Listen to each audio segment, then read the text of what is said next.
something easier. The original. No, I'm saying too much.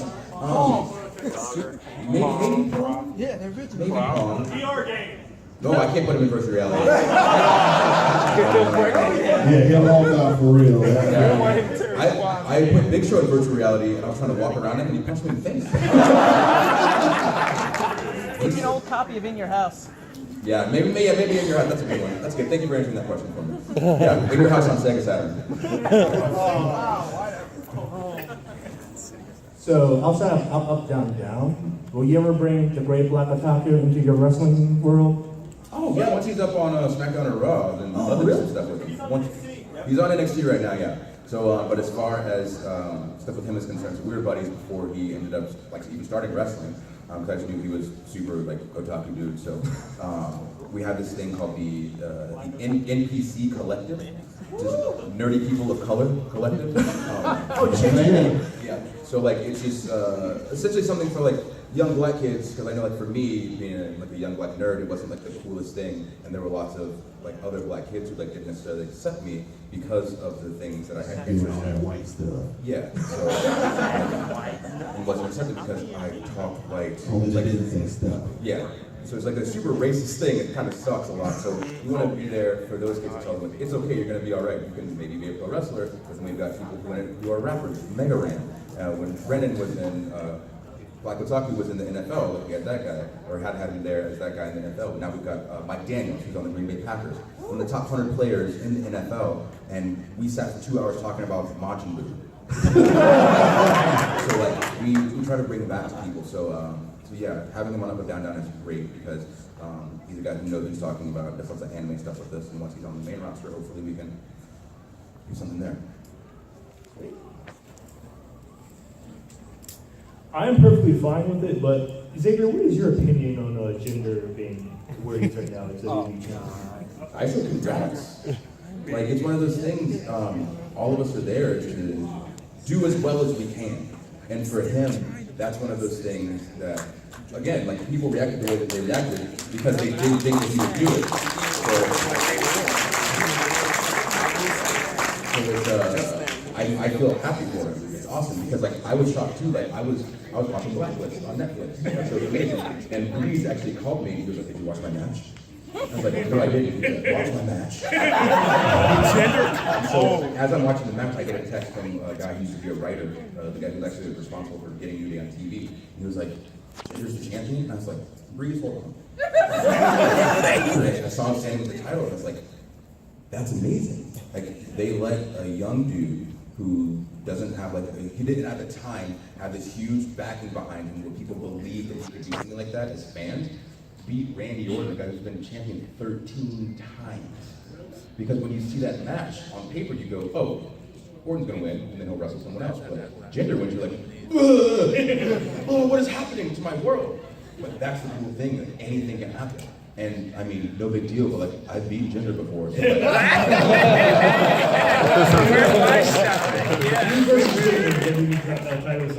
your boy might be in line. Yeah. So yeah, just congrats to Gender. So how would that feel to you? Tell me that you get the call and you're like, all right, you get the strap. What goes in your mind in that immediate moment? Well, first I would say, and this is like 100% like not joking at all, I would say put Kofi in the match instead.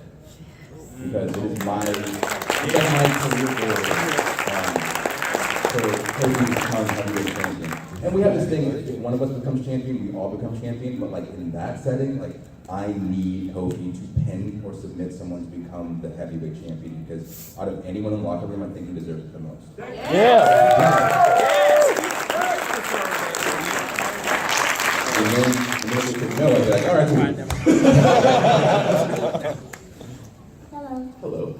Fellow nerd. I would like to say that I think it was on an episode of Raw, and you were playing the trombone, and I swear I heard you play the Final Fantasy Victory Fan. Oh, yes. You did? Yes, ma'am. Awesome. Yes, it's the best. I had to get it in. I think it's one of those things where people in the back might not necessarily know. So I'm like, I'm not talking to them, I'm talking to you guys. Awesome. Everybody else has a voice in the show, so this is mine too. Thank you. My question is, what was it like playing video games during WrestleMania with the Zyboxes? Because I watched that and Thank you for watching. It's really fun, especially during WrestleMania because everything is so busy. Everybody has tons of appearances. So to be able to get all of those people in one room at one time was like a gift from the heavens. But then the fact that everybody's worked so well together, especially when we're playing video games, because it's like you're sitting and playing with your friends in your basement or whatever. You're just having a good time. So thank you for watching, and thank you for all of you who watch stuff on Up, Down, Down, because it makes work a lot more fun for all of us. We've got time for 3 more questions. That's all. You're welcome. What's up, man? Sorry. So I just want to say you are a huge inspiration for me. Thank you. For a lot of people here, introverts and all, seriously, I just want to thank you for basically being you, man. Seriously. Thank you. Thank you for being you. That's it. Yeah, thanks, man. And so my question is, I'm not sure if we're allowed to talk about this. This is the past stuff, but can you explain your time in TNA? How was that? How was your time in TNA? Oh, it was interesting. It was a good time for me because this is ridiculous. I'm not sure how many TNA fans are in It, here. So I got signed with them when I was 19, and so still like fresh to the world, still in college, and I'm glad I went there first so I could understand how the wrestling world really worked, so that I wouldn't be kind of on my heels when I got here. So that it was a good learning experience for me, and I got to meet a lot of awesome people and get a lot of great opportunities. I got to travel and do a bunch of like overseas tours as a 19-year-old kid from Georgia who just wanted to wrestle and finally like got on TV to do it. So it was fun. You got people who always watch your match, right? Yeah, you guys. I'll tell you all the story. All right, hold on. So I go to every one of his matches, right? Because I'm his boy. I'm supposed to. Down in TNA, I'm in Florida watching. Yay, go Austin. I'm in the front row. He throws his flags out. Yay, I catch him. So he comes to one of my shows, right? And I'm like, oh yeah, he's here. Yeah, that's great. He's gonna watch my match this time. So I go, hey, will we watch matches? Like, yeah, man, I'm gonna watch it. Yeah, kid, I'm gonna watch it. Oh no. So maybe some exaggeration. So anyways, I go out to the ring and I'm like putting on my show and I'm doing my all. I'm like, yeah, make these look real. And I come to the back and I'm like, hey, did you watch? He's like, man, I was outside talking. So now I'm heartbroken, right? I'm heartbroken because this was my show. I was like, okay, great. Fast forward a couple of months later. So I told him I was upset about it. So I go to this horrible rinky-dink show in Florida. Not thinking I would ever see anybody there. So I'm like walking out, kind of shy, like I don't want anybody to know I'm even here. So I'm wrestling in the match. Maybe 20 seconds here and here, Mosley! And like my heart dropped. I was like, no, not this show. Don't watch this show. No. So I slow motion looking over my shoulder, and there he is with a bunch of NXT guys. And I'm like, oh man. I wish I could have just locked up, tapped out. Did you win? No, I never win. Next question. Hi, I had like 2 questions. Is that okay? No. So, okay, 1 question then is okay. So my question is, would you, Biggie, and Kofi Kingston will be getting the WWE SmackDown Tag Team titles? Of course. That's why I was there. And then once we win them, we'll probably bring those sweet collectors tag team championships to the show. 100%. That's what we're doing. Our vision. I've been obsessed with tag team wrestling since I was a little kid. It's my favorite style of wrestling because you can do more with more minds, more educated minds in the ring at one time. So it's this beautiful art that can just go together perfectly, and you can make beautiful music with a bunch of other people. So that's our goal, to become champions, obviously, but then also to elevate the entire division and make sure everyone has a role and that everyone knows every team on the show and feels some kind of way about it. I hope you guys are being the tag team of the year. Thank you. All right, last question, guys. Sorry.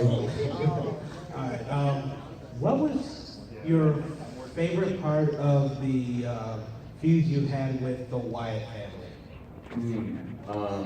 That's pretty easy. So it was Battleground when we wrestled them at the pay-per-view. So we had done the compound thing, which we were talking about doing for a long time, and we didn't rip the idea from anyone.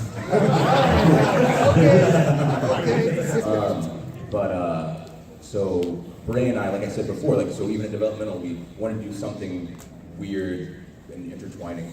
So when we got the opportunity to start doing this storyline, we figured there can be something with this that we haven't done before. Because as far as New Day went, we've been jovial and fun and happy and dancing since we began. So we'd never shown anybody like the cracks in our armor, you know. So we saw this as an opportunity to add another layer to ourselves, but we didn't want to take away what New Day really was. So after we talked about it, I felt like I wanted to be the one who was kind of like weak to Bray's power. Because then that added something, like one of us being scared, but the other two were still kind of like, I know everything is fine. But knowing that we wanted to build to making it look like I was maybe gonna defect and go to the Wyatt side, which I feel like the night of the pay-per-view, once we finally faced off, because there were lots of people who said, like, we don't need that moment in the match, and like, me and him fought for that so hard the whole day, until finally it was something that we could do, because they didn't think that that was part of the story. It was just New Day versus Wyatt. There was no little story there, but to me, that was the biggest part of the story, because once I spun him around and saved Kofi and we locked eyes, like the building, like it wasn't like everyone was like, oh my God, you could hear this, like, you could feel this weight come over the building, and then as I started to take a knee and Bray is just staring at me, everyone is like, oh my God, like, you knew watching, if my knee touched the ground, that was it. And so having that one moment was easily my favorite thing, because in one hand it showed that Bray and the Wyatts have this power that they can use to control other people, and it's a real thing. They're these dangerous guys who are terrifying, and you should be scared of them. But at the same time, New Day is so strong in their bond as brothers, we save each other from that danger and are able to persevere and sacrifice ourselves so the other one can overcome this fear that he has. So we're telling two different stories for two different families that can then go like this once the storyline is over. So that was easily my favorite moment, because it meant that everything we've been doing the 2 months up to that point was working, and everybody bought into it. All right, thank you very much.